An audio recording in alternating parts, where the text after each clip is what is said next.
Hi guys, आप देख रहे हैं अपने यूट्यूब चैनल में इस वीडियो को। तो प्लीज़ वीडियो को एंड तक देखते रहेगा एवं वीडियो को लाइक शेयर एंड सब्सक्राइब करना ना भूलें। तो चलिए अब हम वीडियो को स्टार्ट करते हैं। तो जो आज का हमारा क्वेश्चन है वो कक्षा 11वीं के लिए अति महत्वपूर्ण है एवं कक्षा 11वीं के भौतिक विज्ञान से संबंधित है। तो चलिए अब हम क्वेश्चन को जान लेते हैं। कार्य क्या है, इसका सूत्र लिखिए। धनात्मक कार्य, ऋणात्मक कार्य एवं शून्य कार्य को समझाइए। तो चलिए सबसे पहले हम जान लेते हैं कि कार्य क्या है, अर्थात कार्य की परिभाषा। जब किसी वस्तु पर बल लगाया जाता है तो बल के परिमाण F एवं बल की दिशा में वस्तु के विस्थापन S के गुणनफल को कार्य कहते हैं। इसे W से प्रदर्शित करते हैं, अर्थात W बराबर F इंटू S।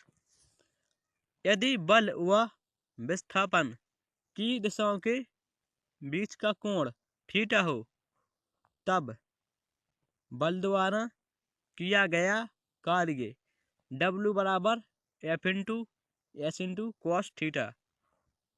चलिए अब जान लेते हैं कार्य का मात्रक। तो SI पद्धति में कार्य का मात्रक जूल होता है। CGS पद्धति में कार्य का मात्रक अर्ग होता है।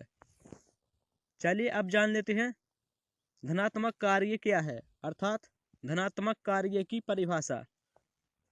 जब बल एवं विस्थापन की दिशाएं समान हो, अर्थात जिस दिशा में बल लगाया है उसी दिशा में विस्थापन हो, या बल व विस्थापन के बीच का कोण न्यून कोण हो, अर्थात 90 अंश से कम हो, तब बल द्वारा किया गया कार्य धनात्मक कार्य कहलाता है। जैसे एग्जाम्पल देख लेते हैं।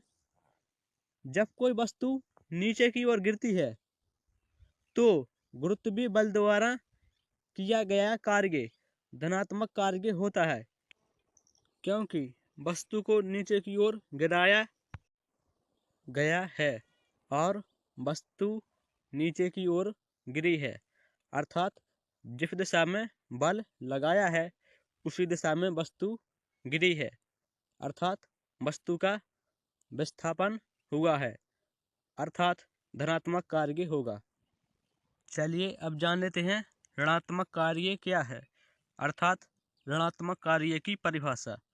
जब बल एवं विस्थापन की दिशाएं परस्पर विपरीत हों, अर्थात जिस दिशा में बल लगाया है उस दिशा में विस्थापन न हो, या बल व विस्थापन के बीच अधिक कोण हो, अर्थात 90 अंश से अधिक हो, तब बल द्वारा किया गया कार्य ऋणात्मक कार्य होता है।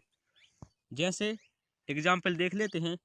जब किसी वस्तु को नीचे से ऊपर की ओर फेंका जाता है, अर्थात नीचे से ऊपर की ओर बल लगाया गया है, तो गुरुत्वीय बल द्वारा किया गया कार्य ऋणात्मक कार्य कहलाता है और वस्तु ऊपर न जाकर नीचे की ओर आती है, अर्थात विपरीत विस्थापन होता है, अर्थात यहाँ पर ऋणात्मक कार्य होगा।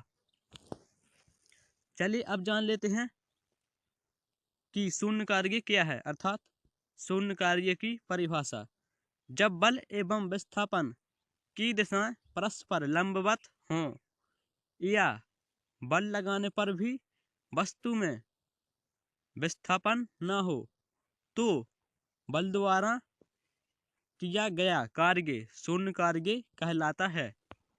जैसे एग्जाम्पल है, यदि हम दीवार पर धक्का लगाएं तो चूंकि दीवार का विस्थापन नहीं होता है, अतः हमारे द्वारा किया गया कार्य शून्य होगा। Thank you.